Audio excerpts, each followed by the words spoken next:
सर्व दत्त परिवारास साष्टांग प्रणिपात. शुभप्रभात. दत्त माझा मी दत्ताचा.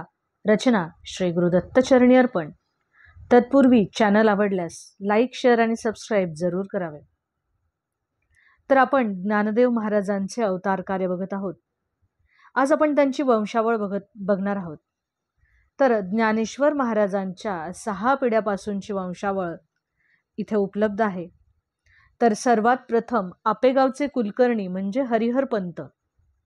त्यानंतर त्यांना 3 मुले होते, रामचंद्र पंत, केशव पंत आणि मोहनाबाई. रामचंद्र पंतांना 2 मुले होती, गोपाळ पंत आणि त्र्यंबक पंत. त्र्यंबक पंतांना पुढे 2 मुले होती, गोविंद पंत आणि हरिहर पंत. गोविंद पंतांच्या पत्नी नीराबाई या कृष्णाजी पंत देवकुळे राहणार पैठणचे यांची बहीण होती. गोविंद पंतांचा मुलगा विठ्ठल पंत आणि त्यांच्या पत्नी रुक्मिणीबाई या आळंदीच्या सिद्धोपंत यांच्या कन्या. तर त्र्यंबक पंत हे जे होते ते खूप मोठे भगवत भक्त होते आणि त्यांचा मुलगा गोविंद पंत आणि नीराबाई हे दोघेही जण गहिनीनाथांचे अनुग्रहित असून ते फार मोठे धर्मनिष्ठ होते. त्याचप्रमाणे गोविंद पंतांचा मुलगा म्हणजेच विठ्ठल पंत आणि त्यांच्या पत्नी रुक्मिणीबाई या दाम्पत्यांना ज्ञानदेव, निवृत्ती, सोपान आणि मुक्ताबाई अशी 4 गोड मुले झाली. विठ्ठल पंत हे देशस्थ यजुर्वेदी ब्राह्मण होते आणि ते आपेगावचे कुलकर्णी देखील होते. पण हे विद्वान, धर्मनिष्ठ आणि पहिल्यापासूनच ते जरासे विरक्त असे होते. विठ्ठल पंतांचे आजे आणि विठ्ठल पंतांचे आई वडील हे देखील फार मोठे धर्मनिष्ठ आणि भगवत भक्त होते.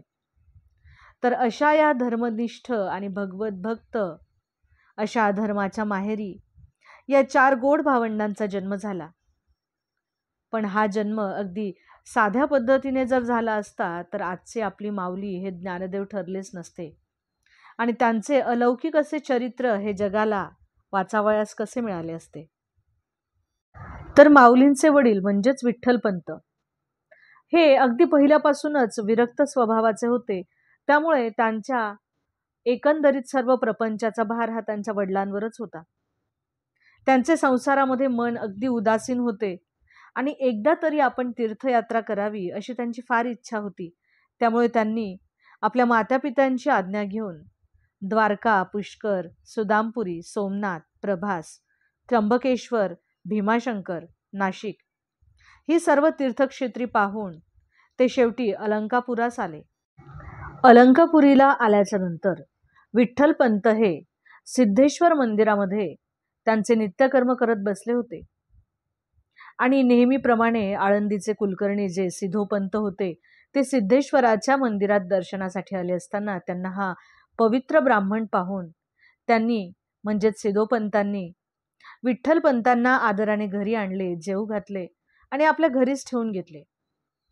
आत्तापर्यंतचा हा सर्व इतिहास जो आहे हा साध्या पद्धतीने घडला.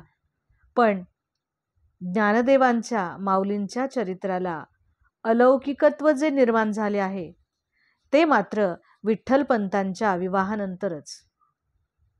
तर विठ्ठल पंत आळंदीत जेव्हा सिद्धोपंतांच्या घरी होते त्यावेळेला एकदा सिद्धोपंतांना रात्री स्वप्न पडले.